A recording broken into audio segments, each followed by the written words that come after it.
An introduction to classes and objects. Python also supports object-oriented programming concepts, and for that, the main the foundation of object-oriented concepts is classes and objects. As you can see in this picture, we have the class student, of which the object is created here. And in this object, we have methods and variables. The methods are for setting the name and the roll number.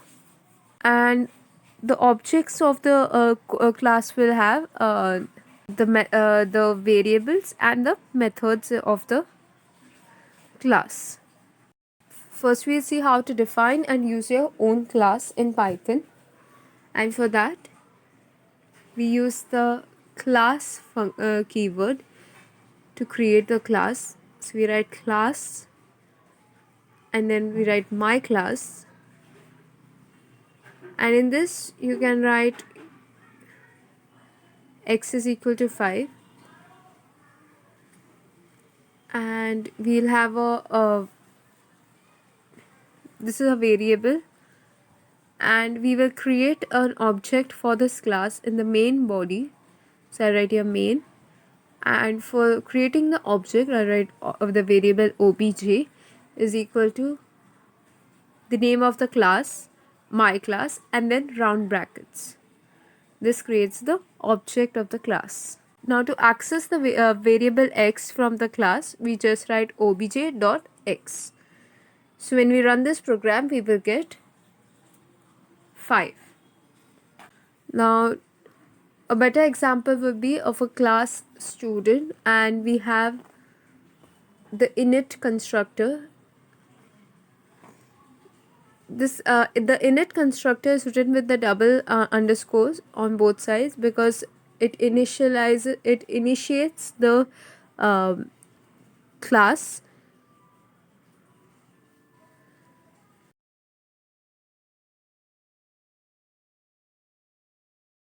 Here we create here we write self.name is equal to name and self.age is equal to age. Now we pass the values Jane and 12. That is Jane is the name and age is 12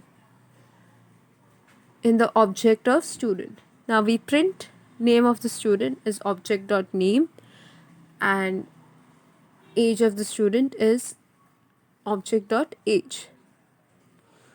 So this is a brief overlook over how the classes and objects work in Python and how to create a class and run it in Python.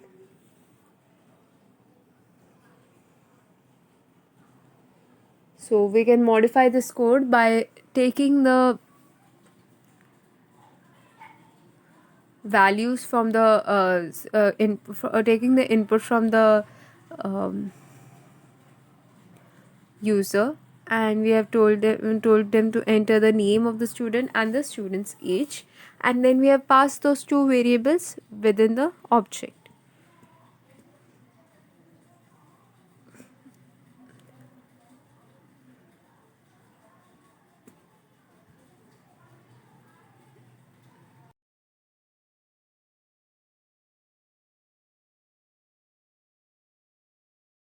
A class also has many more methods. So for creating those methods, we just write def and methods.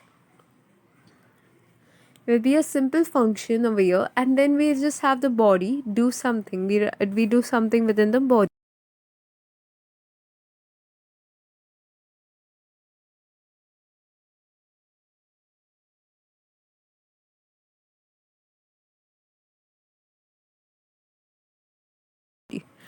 And to call this function, we just have to write the object name dot the function name. We have your methods, and that's how we call the function.